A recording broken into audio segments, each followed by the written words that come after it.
zamanlar Tərtər çayının səviyyəsinin artması müşahidə edilir. Qış fəsli ilə əlaqədar olaraq yağıntıların çoxalması çayın səviyyəsinin artmasına səbəb olub. Yerli sakinlər hesab edir ki, Azərbaycan tərəfdə təsərrüfatın suya ehtiyacı olmadığı bir vaxtda ermənilər suyun qarşısını açır, əkin-biçinin qızğın dövründə çayın qabağını qəsdən bağlayırlar.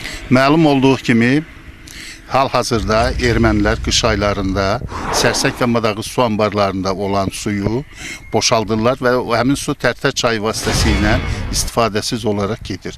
Yay aylarında isə suvarma suyuna təsərrüfatların ehtiyacının çox olduğu bir dövrdə həmin suyun qabağını kəsib su anbarlarına yığırlar və bunun nəticəsində Tərtər çayının altında olan Tərtər, Bərdək, Yevlax, Goranboy rayonlarının 36 min hektardan artıq sahəsi suvarma suyundan qıtlıq çəkir. Ermənilər işğal altında yerləşən Sərsəng su anbarından suyu çox miqdarda buraxmaqla əhalinin yaşayış tərzini xeyli çətinləşdiriblər. Əgər əvvəlki illərdə mənfur qonşularımız suya zəhərli maddə və tullantılar axıdırdılarsa, artıq son illərdə onların yerini partlamamış hərbi sursat və minalar tutub. Bu da xüsusilə çayın Tərtər rayon ərazisindən keçən hissəsində yaşayan sakinlərin həyatı üçün birbaşa təhlükə yaradır. Hal-hazırda Tərtər çayından istifadəsiz olaraq qış və payız mövsümündə suya ehtiyac olmayan bir dövrdə 100 milyon kub metrdən artıq su axıb gedir.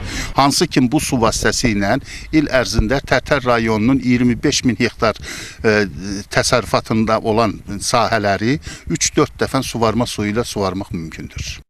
Yayda ancaq Torağay çayından gələn az miqdarda 3-4 kub metr su olur ki, bu da təsərrüfatların çox cüzi bir hissəsini suvarma suyu ilə təmin edir. Qeyd edək ki, ötən illərdə ermənilərin partlayıcı maddə qoyduqları oyuncağı çaydan götürən az yaşlı qız partlayış nəticəsində həyatını itirmişdi.